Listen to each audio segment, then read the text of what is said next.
Everyone, welcome back to my channel. I hope you guys are good और मैं भी अच्छी हूँ। So thank you so much. आप लोगों के बहुत सारे अच्छे अच्छे कमेंट्स आए हैं, मैसेजेस आए हैं।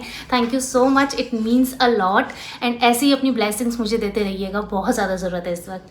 सो फ्रेंड्स, आज की इस वीडियो में ना हम लोग बात करने वाले हैं first visit in hospital during pregnancy. So as you all know that I am pregnant और ये मेरी फर्स्ट प्रेगनेंसी है। तो हॉस्पिटल की फर्स्ट विजिट में मेरे साथ क्या क्या हुआ, उस बेसिस पे मैं आज की वीडियो बना रही हूँ। आपने मेरी लास्ट वीडियो देखी होगी जिसमें मैं डॉक्टर के पास गई थी पहली बार। तो उसको अपलोड करते वक्त ना मेरे दिमाग में बहुत सारे सवाल चल रहे थे कि बहुत सारी ऐसी लेडीज होंगी जिनके दिमाग में भी ये सारे सवाल चलते होंगे जब वो फर्स्ट विजिट करती होंगी डॉक्टर के पास, कि वो अपने डॉक्टर से क्या एक्सपेक्ट करें, डॉक्टर उनसे क्या पूछेगा, उन्हें क्या क्या चीजें बतानी है डॉक्टर को। तो ये सारी थॉट्स क्रिएट हो रही थी मेरे माइंड में। तो मैंने सोचा अभी मेरा फ्रेश एक्सपीरियंस है तो मुझे आप लोगों के साथ जरूर शेयर करना चाहिए, और ये एक्सपेक्टेड मॉम्स के लिए बहुत ही बढ़िया सा वीडियो होने वाला है। अगर आपके आसपास कोई एक्सपेक्टेड मॉम है, कोई प्लान कर रहा है बेबी, तो उसको ये वीडियो जरूर शेयर कीजिएगा। So without any further ado, let's get started. घर पे टेस्ट करने के बाद जैसे ही आपको पता चलता है कि आप प्रेग्नेंट हैं, आपको 2 लाइंस दिखाई देती हैं अपनी प्रेगनेंसी किट पे, या फिर आपके पीरियड मिस हो गए हैं, काफ़ी टाइम हो गया है और आपको डाउट है कि आप प्रेग्नेंट हो सकते हो, तो आपको फटाफट से डॉक्टर के पास जाना चाहिए। डॉक्टर भी कंफर्म कर देता है कि येस यू आर प्रेग्नेंट। तो उसके आगे क्या क्या चीज़ें होती हैं वो हम इस वीडियो में डिस्कस करेंगे। अच्छा, तो प्रेगनेंसी कंफर्म होने के बाद ना जो पहली थॉट आती है वो ये होती है कि कौन से हॉस्पिटल में जाया जाए, कौन से डॉक्टर से हम अपना चेकअप करवाएं। तो आपके फ्रेंड्स या फैमिली में से किसी ने डिलीवरी एक्सपीरियंस आपके साथ शेयर किया होगा, हॉस्पिटल के बारे में आपको ज़रूर बताया होगा, तो आप उस हॉस्पिटल में अपना चेकअप, अपनी प्रेगनेंसी पूरी वहाँ से करवा सकते हो। मैंने जो हॉस्पिटल चुना है वहाँ पे मेरे काफ़ी ज़्यादा रिलेटिव्स ने, इनफैक्ट मेरी फ्रेंड ने भी वहीं पे अपनी डिलीवरी करवाई थी। और सबसे अच्छी बात ये है जहाँ पे मैं अपना चेकअप करवा रही हूँ मेरे घर के पास है, मतलब बहुत ज़्यादा दूर नहीं है। और दूसरी चीज़ ये है कि वो हॉस्पिटल जो है वो सिर्फ और सिर्फ मैटरनिटी के लिए है, तो काफ़ी ज़्यादा सही है वो हॉस्पिटल जहाँ पे मैं अपना चेकअप करवा रही हूँ। तो सबसे पहले जब आप हॉस्पिटल जाओगे और अपने डॉक्टर से सब चीज़ें डिस्कस करोगे, तो पहली चीज़ क्या होती है कि आपका बीपी, आपका वेट, आपका ऑक्सीजन लेवल, ये सारी चीज़ें चेक होती है। और किसी किसी हॉस्पिटल में हाइट वगैरह भी चेक होती है। और ये जो चीज़ें हैं ना, ये आपके हर विजिट में चेक होती रहेंगी रेगुलर बेसिस पे, क्योंकि ऑफकोर्स ये प्रेगनेंसी है और प्रेगनेंसी में ये सारी चीज़ें ट्रैक करना बहुत ज़्यादा इंपॉर्टेंट होता है। फर्स्ट स्टेप में तो आपका वेट वगैरह सब कुछ चेक हो गया। सेकेंड चीज़ जो आपसे पूछी जाती है वो होगी आपकी लास्ट मेंस्ट्रुअल डेट, यानी कि लास्ट मंथ पीरियड, जिसे LMP भी कहा जाता है। तो आपकी जो मेंस्ट्रुअल साइकिल है ना, उसका रिकॉर्ड आपसे लेंगे कि आपकी जो मेंस्ट्रुअल साइकिल है वो रेगुलर थी कि नहीं थी, फ्लो कैसा था, कितने दिन की आपकी साइकिल होती है, ये सारी चीज़ें पूछी जाएंगी। क्योंकि जो आपकी प्रेगनेंसी होती है ना, वो आपके लास्ट मंथ पीरियड से ही कैलकुलेट की जाती है, इसीलिए आपको आपके LMP याद होना ज़रूरी है। अब बात करते हैं फर्स्ट विजिट में कौन कौन से टेस्ट होते हैं।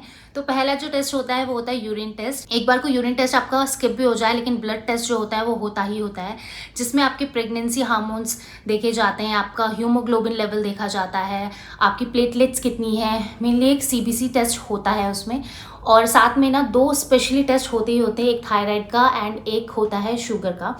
तो ये 2 चीज़ें जो है ना वो प्रेगनेंसी में थोड़ी सी प्रॉब्लम क्रिएट कर सकते हैं, इसलिए फर्स्ट विजिट में ये दोनों टेस्ट होना बहुत ज़्यादा ज़रूरी है। अगर आपके डॉक्टर फर्स्ट विजिट में ये टेस्ट नहीं करते तो आप उन्हें खुद से बोलिए कि आपका थायराइड का और शुगर का टेस्ट होना है। इसमें और भी टेस्ट होते हैं जिसमें HIV, हेपेटाइटिस, ये सारी चीज़ें भी इंक्लूड होती है, तो वो एक ही ब्लड टेस्ट में आपको सारी रिपोर्ट्स दे देते हैं। साथ ही में ना वो आपसे आपकी जेनेटिक हिस्ट्री भी लेते हैं कि आपके घर में किसी को डायबिटीज़, थायराइड की, BP की प्रॉब्लम तो नहीं है, तो वो भी आपको अपने डॉक्टर को बताना है। या फिर आपकी कोई सर्जरी हुई है पास में, रिप्रोडक्टिव सिस्टम में कोई प्रॉब्लम है, ये सारी चीज़ें भी आपको डॉक्टर को खुद से बतानी है। अगर डॉक्टर नहीं भी पूछे तब भी अपनी सर्जरीज़ के बारे में पक्का से डॉक्टर को बताइए, क्योंकि प्रेगनेंसी में आने वाली कोई भी कॉम्प्लिकेशन होगी तो डॉक्टर को आपकी हिस्ट्री पता होगी, तो वो आपको उसी तरीके से ट्रीट करेंगे। सो मेरा भी थायराइड एंड शुगर का टेस्ट हुआ था, जिसकी रिपोर्ट्स बिल्कुल नॉर्मल थी। आपका जो नेक्स्ट अपॉइंटमेंट है वो फिक्स किया जाता है, जिसमें कि आपको बताया जाएगा कि नेक्स्ट अपॉइंटमेंट में हम लोग आपका स्कैन करेंगे, जिसमें बेबी की हार्ट बीट वगैरह सुनाई जाती है। वो देखेंगे कि बेबी की हार्ट बीट आई है कि नहीं। अगर आप अपने 7 to 8 वीक से पहले विजिट करते हैं डॉक्टर के पास, पहली विजिट जैसे कि मैंने की थी, तो मेरा स्कैन नहीं हुआ था, क्योंकि बेबी की जो हार्ट बीट होती है वो जनरली 7 to 8 वीक्स में ही आती है। अगर आपका स्कैन पहले हो जाता है और बेबी की हार्ट बीट नहीं होती है तो आपको घबराने की बिल्कुल भी ज़रूरत नहीं है, क्योंकि 7 to 8 वीक्स में ही बेबी की हार्ट बीट जो है वो आएगी। तो मेरा भी जब स्कैन हुआ था बेबी हार्ट बीट के लिए, तो वो मैं अराउंड 8 वीक्स प्रेग्नेंट थी तब, तो मुझे बेबी की हार्ट बीट तब सुनाई दी थी। अगर ये आपकी सेकेंड प्रेगनेंसी है तो आपकी जो फर्स्ट प्रेगनेंसी है उसकी सारी डिटेल्स आपको डॉक्टर को देनी है। आपका नॉर्मल बेबी हुआ है या फिर सी सेक्शन हुआ है, ये सारी चीज़ें आपको आपके डॉक्टर को बतानी है। साथ ही में इस बीच में कोई अबॉर्शन या फिर मिसकैरेज तो नहीं हुआ है, ये सारी डिटेल्स भी आपको आपके डॉक्टर को देनी है, उनसे कुछ भी नहीं छुपाना है। अगर आपकी प्लान्ड प्रेगनेंसी है तो आपको आपके सिम्टम्स पे ज़रूर ध्यान देना है, क्योंकि कुछ लोगों को वजाइनल ब्लीडिंग हो सकती है या फिर वजाइना में पेन होता है। तो ये सारे सिम्टम्स सब लोगों को नहीं आते हैं क्योंकि सबकी प्रेगनेंसी डिफरेंट होती है। लेकिन अगर आपको कुछ भी ऐसे सिम्टम्स हैं तो आपको आपके डॉक्टर को टाइम पे बताना है ताकि वो आपको उस तरीके से ट्रीट करें। सो काफ़ी लोगों के भी दिमाग में चल रहा होगा कि मेरी प्लान प्रेगनेंसी थी या कैसी है। सो मेरी भी प्लान प्रेगनेंसी थी। जब मैंने कंसीव किया उस टाइम पे मुझे क्रैम्प्स वगैरह आते थे, तो मुझे समझ में आता था क्योंकि मैं बहुत सारी यूट्यूब वीडियोज़ और गूगल करती थी और अपने आसपास वाले लोगों से पूछती थी कि उस टाइम पे कैसा फील होता है। तो सबके जो एक्सपीरियंस थे वो डिफरेंट थे। मेरा एक्सपीरियंस जो था वो डिफरेंट था। मुझे क्रैम्प्स होते थे उस टाइम पे, बिल्कुल ऐसे लगता था जैसे पीरियड्स के टाइम पे क्रैम्प्स होते हैं ना, वो बिल्कुल वैसे ही क्रैम्प्स थे। लेकिन सबको नहीं आते हैं, मैं बस अपना एक्सपीरियंस शेयर कर रही हूँ आपके साथ। आपको आपका डॉक्टर जो है वो बताते हैं कि आपको आपकी डाइट कैसे लेनी है, उससे रिलेटेड आपको चीज़ें बताते हैं, आपको क्या खाना चाहिए क्या नहीं खाना चाहिए। बहुत सारे हॉस्पिटल्स ऐसे हैं जो आपको प्रॉपर एक डाइट चार्ट देते हैं जिसे आपको फॉलो करना होता है। बट मेरे हॉस्पिटल में ऐसा कुछ नहीं था, उन्होंने मुझे ऐसा कुछ भी नहीं मतलब डाइट चार्ट वगैरह कुछ नहीं दिया। बस मेरी डॉक्टर ने मुझसे इतना कहा था कि एक बैलेंस डाइट के लिए आपको बस अपना प्रोटीन का इंटेक बढ़ाना है और आयरन का इंटेक बढ़ाना है। बेसिकली फ्रूट्स ज़्यादा खाने हैं, ग्रीन वेजिटेबल्स ज़्यादा खानी है, प्रॉपर टाइम पे मेडिसिन लेनी है और दूध पीना है। दूध का आप बिल्कुल भी स्किप नहीं कर सकते हैं। मुझे दूध इतना ज़्यादा पसंद था, लेकिन जब से मेरी प्रेगनेंसी स्टार्ट हुई थी मुझे दूध से इतनी स्मेल आती थी, दूध पीने का बिल्कुल भी मन नहीं करता था।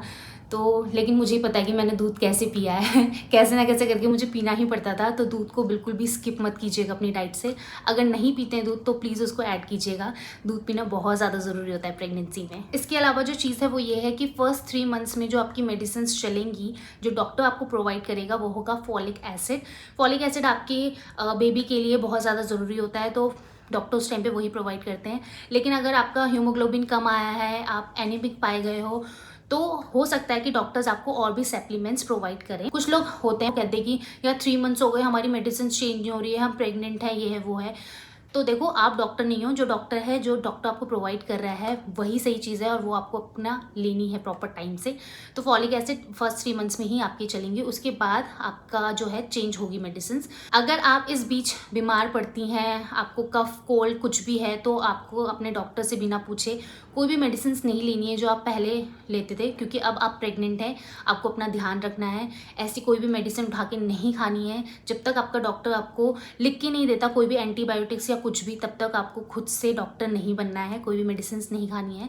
मेरा फर्स्ट ट्राइमेस्टर में बहुत ज़्यादा तबीयत ख़राब रही थी, लेकिन मैंने खुद से एक सर दर्द की गोली भी नहीं खाई है। विजिट किया अपने डॉक्टर को और उनको अपने सिम्टम्स बताए हैं, तो उन्होंने जो मेडिसिन मुझे दी थी मैंने वही ली थी और मैं ठीक थी। सो इनिशियल फर्स्ट 3 मंथ्स में डॉक्टर्स जो हैं वो एक्सरसाइज इतनी रिकमेंड नहीं करते हैं, लेकिन बॉडी मूवमेंट होना ज़्यादा ज़रूरी है। कुछ लोगों को लगता है कि यार हमने कंसीव कर लिया है, हम प्रेग्नेंट हैं, अब तो हमें आराम ही आराम करना है, लेकिन ऐसा नहीं है। जब तक कि आपका डॉक्टर आपको ना कहे कि आपको प्रॉपर बेड रेस्ट करना है, तब तक आपको बेड रेस्ट नहीं करना है। हाँ, रेस्ट ज़रूर करना है, क्योंकि उस टाइम पे आपकी बॉडी में काफ़ी ज़्यादा चेंजेस आ रहे होते हैं, बहुत ज़्यादा नींद आ रही होती है, थकान लग रही होती है, लेकिन रेस्ट करना है। लेकिन ऐसे नहीं कि आप बिस्तर से उठो ही ना, ये बिल्कुल भी नहीं करना है। आप जितना हो सके एक्सरसाइज नहीं भी कर रहे हैं तो वॉक करो, एटलीस्ट 15 to 20 मिनट्स की वॉक डेली आपको करनी चाहिए। अगर आप अच्छा महसूस कर रहे हैं तो आधे से 40 मिनट की वॉक आप लोग कर सकते हो। ये आपकी प्रेगनेंसी के लिए बहुत ज़्यादा अच्छा होता है वॉक करना, साथ ही में आपकी बॉडी के लिए भी बहुत अच्छा होता है। अगर हाँ, आपका IVF है और डॉक्टर ने आपसे कहा है कि प्रॉपर बेड रेस्ट है, तो ही आपको बेड रेस्ट करना है, वरना आपको आपकी बॉडी को मूवमेंट करना बहुत ज़्यादा ज़रूरी है, वरना आपकी बॉडी स्टिफ हो जाएगी। और प्रेगनेंसी में स्टिफ बॉडी होना बहुत ही बेकार चीज़ है, तो बॉडी मूवमेंट करना ज़रूरी है। अगर मॉर्निंग सिकनेस की प्रॉब्लम है ना, तो सुबह उठ के ही आपको कुछ ना कुछ आधे घंटे के अंदर ज़रूर खाना है। या तो कोई ऑमलेट बना के आप लोग खा लो, या फिर कोई फ्रूट ले लो, या कोकोनट वाटर, जो कि बहुत ज़्यादा बेस्ट रहता है नौशिया और वॉमिटिंग के लिए। इससे कहा जाता है कि जो नौशिया और वॉमिटिंग है ना, वो काफ़ी हद तक माइल्ड हो जाती है। तो ध्यान रखिएगा कि सुबह उठ के आपको आधे घंटे के अंदर कुछ ना कुछ खाना है, वरना आपको गैस की दिक्कत हो जाएगी और जो नौशिया और वॉमिटिंग को इंक्रीज कर देगी। तो ये सारी चीज़ें हैं जो डॉक्टर आपसे ना शुरू में फर्स्ट विजिट में ही डिस्कस कर लेते हैं। सो एक और इंपॉर्टेंट चीज़ जो मैं आपसे यहाँ पे शेयर करने वाली हूँ कि अगर आपका फर्स्ट विजिट में स्कैन हो जाता है तो आपकी ड्यू डेट एक आती है जो कि आपकी फाइनल ड्यू डेट नहीं होती है, वो बस एक रफली आइडिया होता है। जैसे कि हर महीने हमारे पीरियड्स अगर रेगुलर हैं तो फिर भी वो 1-2 दिन आगे पीछे हो ही जाते हैं, तो उसके अकॉर्डिंग ही एक रफली आइडिया लगा लिया जाता है कि आपकी ड्यू डेट कौन सी होगी। तो उसमें वीक्स में ना थोड़ा सा आगे पीछे हो जाता है, 1-2 हफ्ते आगे पीछे हो जाते हैं, तो ये मत सोचिएगा कि वो आपकी फाइनल ड्यू डेट है। सो यही सारी चीजें हैं जो आप अपनी फर्स्ट विजिट में एक्सपेक्ट कर सकते हो और यही सारी चीजें होती हैं, तो आप अपने आप को पहले से प्रिपेयर करके जा सकते हो। आई होप आपको आज का वीडियो हेल्पफुल लगा होगा। अगर हेल्पफुल लगा है तो please like, share and subscribe. और जो लोग प्लान कर रहे हैं ना बेबी, उन लोगों को ये वीडियो जरूर शेयर कीजिएगा, उनके लिए बहुत बहुत बहुत ज्यादा हेल्पफुल रही होगी। तो thank you so much for watching. मिलती हूँ आपको नेक्स्ट किसी और वीडियो में, तब तक के लिए be beautiful and feel beautiful and be yourself. Bye guys!